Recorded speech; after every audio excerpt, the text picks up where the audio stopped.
guys probably think I'm foolish, for constantly pounding the drum for a potential deal with Trey Hendrickson. But look, in the NFL, you don't know when you're set up to win. Like, nobody thought the Vikings were going to win 14 games last year, did they? Nobody thought that the Washington Commanders were going to the NFC title game. So, like, do I think they're going to get there? No, but if you trade for someone like Trey Hendrickson, it certainly puts you further ahead than you are now. And for those that think, well, he's 30, well, look, if you can get 2.5 good years out of him, maybe you're in the NFC title game like Washington was if things go your way. So I'm just looking to upgrade their roster at every turn. Yeah, it's just this person I spoke to said, he goes, my philosophy is you get a better pass rush when A, you stop the run, and B, you can get consistent pressure from the interior of your line. He goes, yeah, I don't overpay for a 30-year-old DN. That's what he told me. Are you overpaying for a guy that has sacked 17.5 quarterbacks in each of the last 2 years?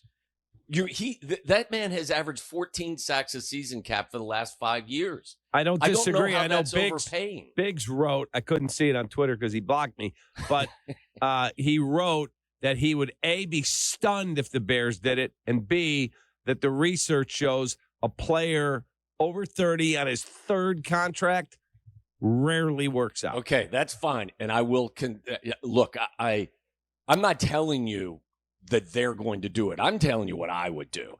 Jeff Meller did a study of the pass rushers once they hit 30 or they go north of 30. Mm-hmm. And over the next 3, 4, 5 years, you watch. Go back and look at a lot of the best guys that are in the league right now. Their play does not diminish. So it's a position, especially if you don't ask these guys to play 98% of the snaps, that you can maintain your level of high play despite the fact that you're 30. Now, again, I don't think the Bears are going to do it either.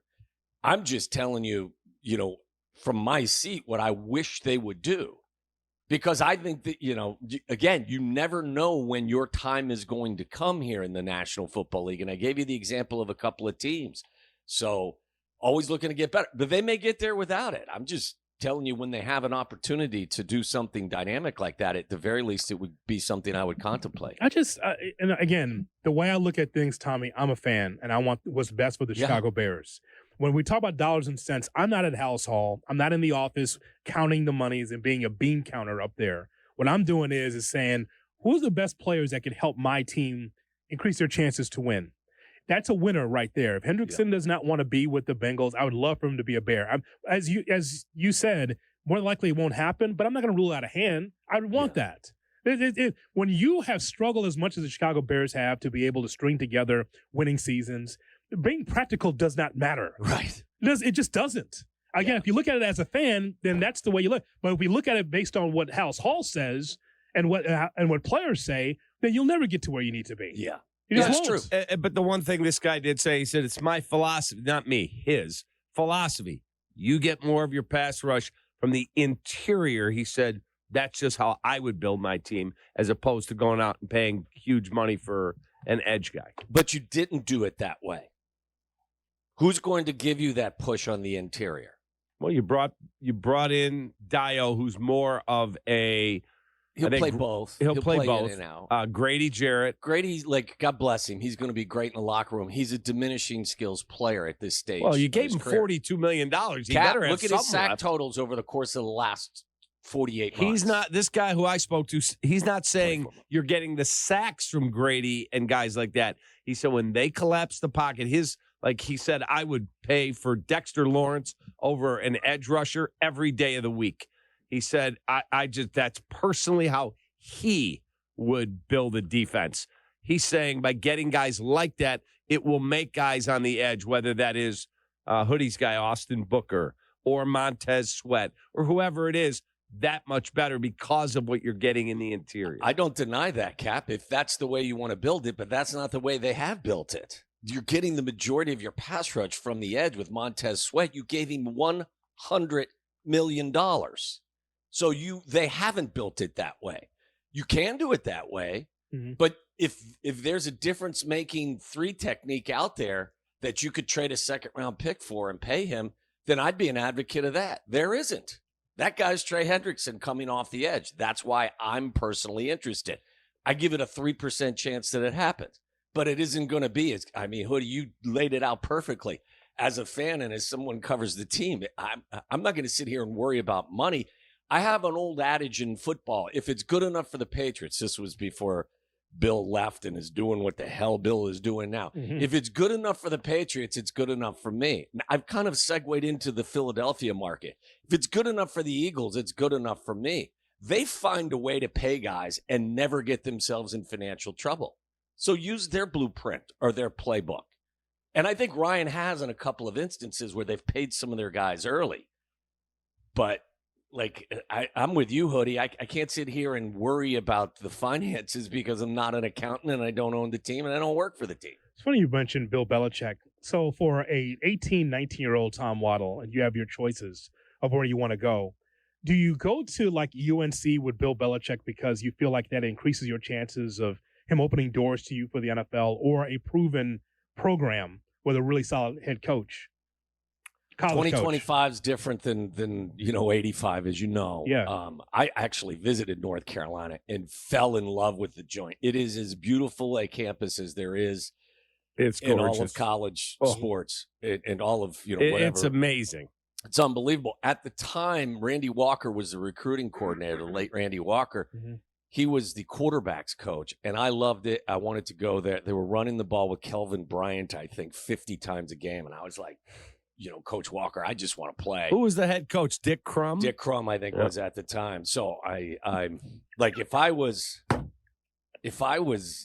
going, I went somewhere where I could play, Jonathan, and it would be different. I don't think the athlete looks.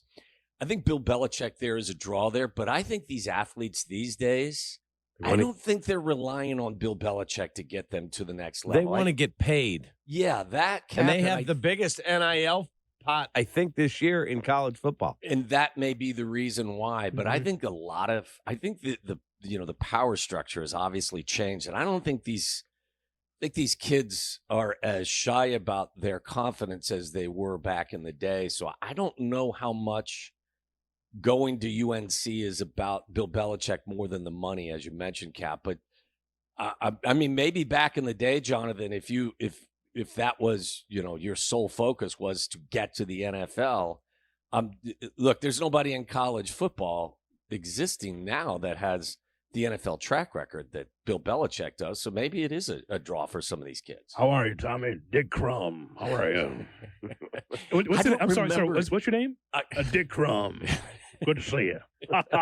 Sounds like a condition, Coach. I got to tell you, I don't remember meeting him. I remember meeting George Perlis. I've told you that story. Yeah. I remember meeting Jack Bicknell, but I don't remember meeting Dick Crum. I just remember I was just so infatuated with the school. And by the way, first commercial airline trip I ever took was my trip to North Carolina. TWA? I don't recall who it Northwest? was, but it was my first flight, and it was terrifying because the weather was so bad. My mom was screaming bloody murder. I remember that. She was on the flight with you? Yeah, my mom and dad were with me. Oh, wow. There was no late night carousing down in Chapel Hill. No, there wasn't. But I told you at Michigan State, I was completely whacked out of my mind drunk. There's young Tommy Waddle on Mohawk Airlines.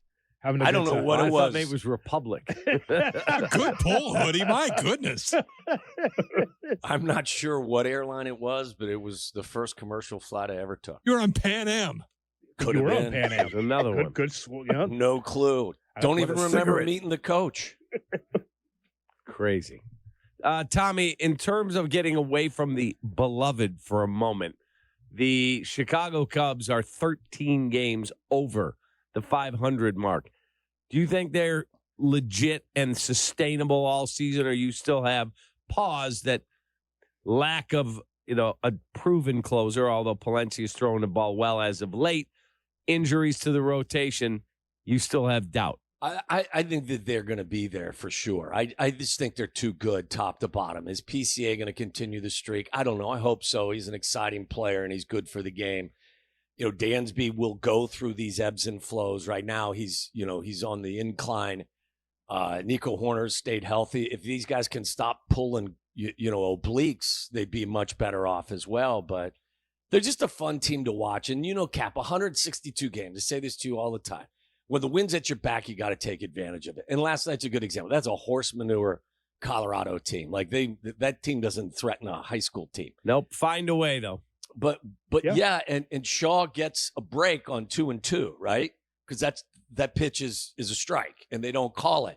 The next pitch, he flares one to right field, and Birdie, who was a great decision to put him in because he's got better wheels, comes in on a flare. Like, those are the types of things that you ride as fast and as far as you can, along with being a fantastic team. Like, look at what they've done, and like the top of their rotation hasn't even been available for half of the season. Right, they're top two guys. They're a fun team to watch again. Like, if I'm a Cubs fan, I'm thrilled right now. I don't worry about what's going to happen in August right now. I'm enjoying the ride. Friday, Saturday, and Sunday, Cincinnati Reds. Now look at that runner. He slid into second base. They don't even piss me off anymore, Jonathan. They just don't. They're 500. Yeah. That's terrible. It's Frank Kilner. Their bullpen gave up 22 runs in this 3-game series. Do you realize the Cubs have outscored their opponents from the 6th inning on over the last 10 games, like 55-4? Yeah. Well, there can't be a lineup in the National League or even in all of Major League Baseball that has been that good in the back half. Do you know, like, we did the numbers yesterday before the show. Do you know their catchers this year have combined prior to last night's game for 15 home runs and 51 RBIs? That's correct. That's their catchers. Carson Kelly, Miguel Amaya, and Reese Witherspoon.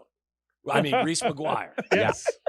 Like, everybody who gets behind the plate for this Cubs team is fantastic. So, listen, it's been special.